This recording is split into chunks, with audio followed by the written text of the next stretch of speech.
This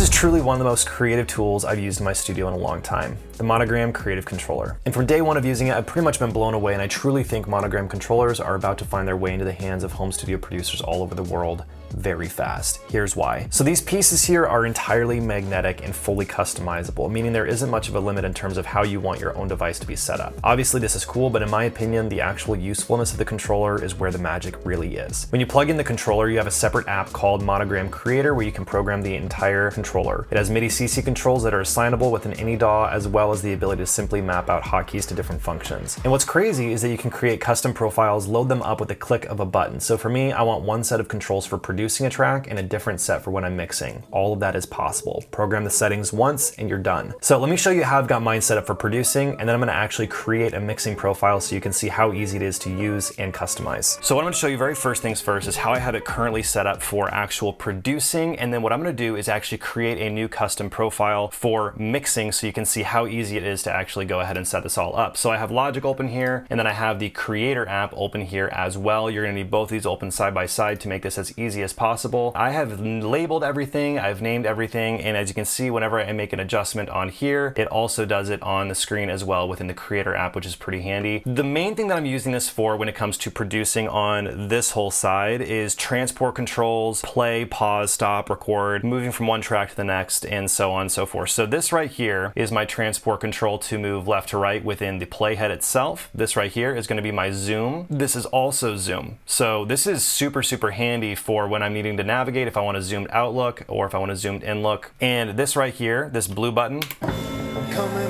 is my play. This is stop or go back to beginning. So this one right here allows me to actually move from channel to channel, which is extremely helpful. So if I wanted to cycle through channels and go to new ones, I can do that all from here. I can solo here. This is mute. So obviously you can press these buttons down. And if I have multiple things soloed out, I use this top one to do solo recall, which you can push down to undo or clear out, and then you can redo to basically bring it back. And you can go in here and rename just right in here. So actually I had this initially set to something different, so we'll call that solo recall, done, and now it's solo recall, and I can make this yellow since it's solo, and it will correspond the color right there. So this button right here is going to open up my mixing window. This is my editor window. This is my actual fader. Let's go to something that I don't want to change, or that I'm fine changing. As you can see, that's going to adjust my fader. And then these two on the right hand are expression and modulation, which if I'm working with virtual instruments like orchestral instruments or anything like that, I can do all that from here. So when I'm playing, this is mapped out to MIDI CC control 11 and 1, which is super handy. So that is the producing side of what we're doing. I'm gonna now show you how you can actually create an entirely new custom profile. Real quick, I wanna let you guys know that I did partner with Monogram to get you guys a sweet discount. So if you click the link down below my description, you'll get $40 off your Monogram purchase. Okay, so to create a new profile, we're just gonna go up here, click the plus sign for new profile. It's gonna ask us what app we're actually using. You can see the name up here did change just to Logic 1, and we're gonna rename this to Mixing. There is nothing set.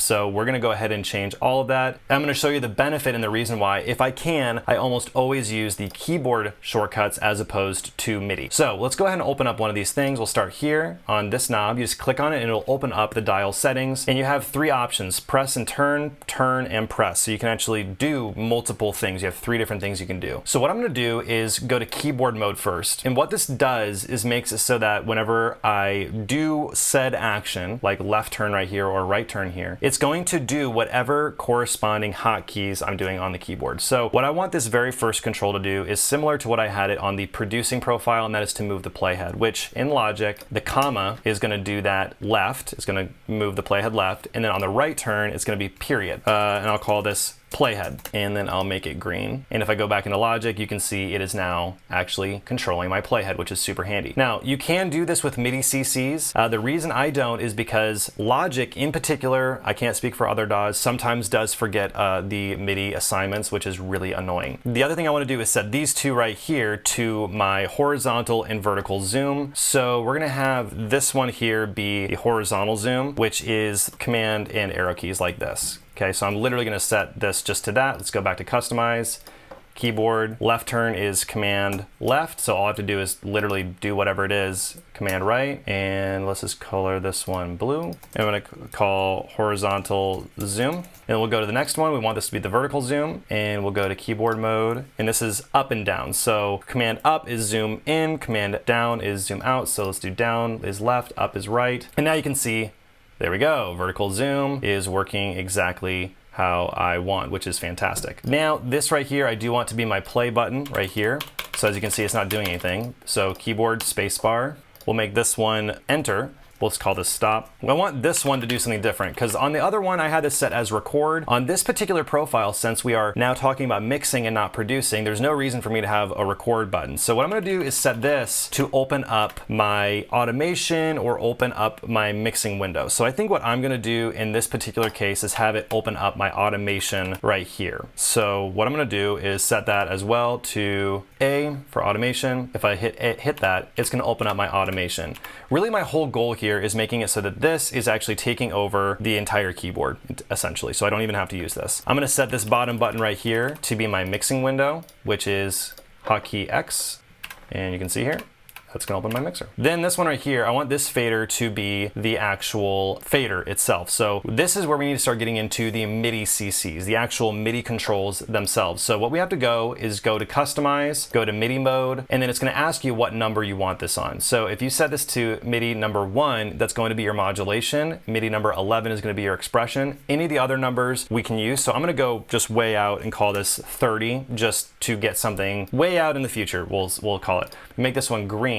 So CC30, and that is gonna be my fader control. So what we need to do is actually grab the fader and move it. Doesn't really matter what fader, as long as it's on a channel strip. You move that fader, basically your DAW is going to go, learn, essentially, that's the last thing you did, and you can see learn assignment for volume, or you can do Command L. So we're gonna go and click that, and then by moving that fader now, it's gonna all of a sudden basically capture that, and boom, now we have that's set. So you can see that is now set to my fader. And so whenever we want to do any sort of automation, I can actually do the automation from right here. And if you have any other control surfaces, it's compatible. So you can, have more than one control surface that's controlling the fader. So I have my PreSonus IO 24C right here. And when I move my fader here, it's actually moving my fader on my IO station as well, which is motorized. Okay, so the next thing that I want to do is go ahead and set up these other two faders. And the way that I want these faders to be set up is basically what types of controls do I use frequently that I know I may want to automate. So these other two faders here, we are going to go ahead and set to controls that are different, that I use a lot. So the very first thing I have to do with this fader is go ahead and set the MIDI CC. So since I did 30 for the other one, I'll do 31 for this one. This will be 32. What I want to do is make this one my filter for high pass. So just move that, do Command L, and then move this one, and then boom. And then now this fader is actually controlling that filter. So with MIDI 32, I want to do the same thing on high pass. So we're going to start high, move that low, Command L. So now you can see when I move this, it is also moving the low pass filter, which is pretty handy. So now I can use these to actually creatively automate those things. You could do this with any profile. It's just what I'm choosing to do in this particular case. So I'm going to really quickly just whip through, build out the rest of this profile, and then I'll show you what I come up with.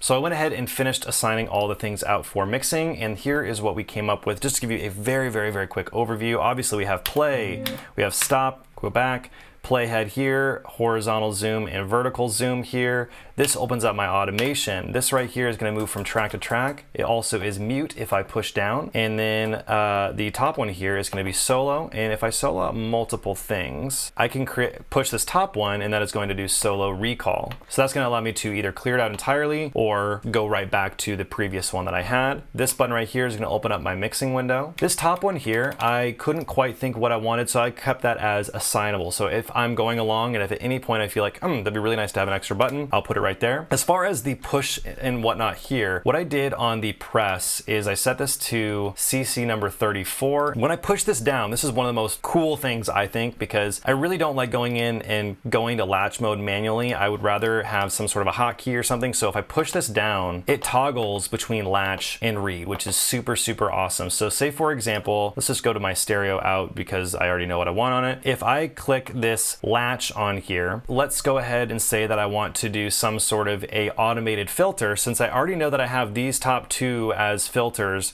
let's go ahead and just do one like this where I'm gonna have all of the highs rolled off. I'm gonna open it up over time like this, so we can go ahead and hit play.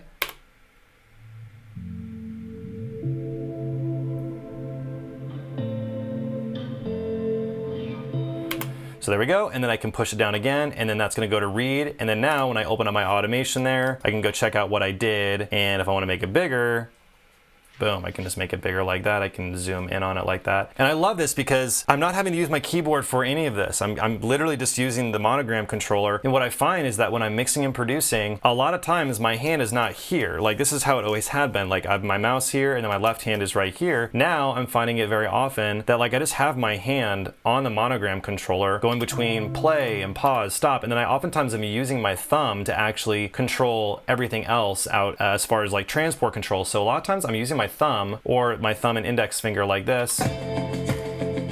And I think it's extremely handy to have for just overall usability. And then again, I can obviously grab the fader here and use that. One thing to note about the fader is obviously it's not motorized. And what you have to do is you have to, let's say for example, let's go to like the filtered drums here. You can see that my level here is minus 6.7 dB. But since my fader is pretty much at 0 right now, I have to bring it all the way down to catch it basically, and then readjust it since it is not motorized. Some people might see that as a negative. For me, it's just something I've gotten used to. Obviously on something like the IO station or the fader port, it's motorized. So whenever you switch tracks, it's gonna automatically adjust. It's automatically gonna go to where you want to have it go. For me, it's not a huge deal to just move it to where it catches and then be able to go from there, because typically the only reason I'm using the fader is to either get my overall balance better or actually automating the volume itself. So as I mentioned, this has been a huge game changer for my own personal workflow as a music producer. So make sure you click the link down below to get the discount. We'll see you in the next one.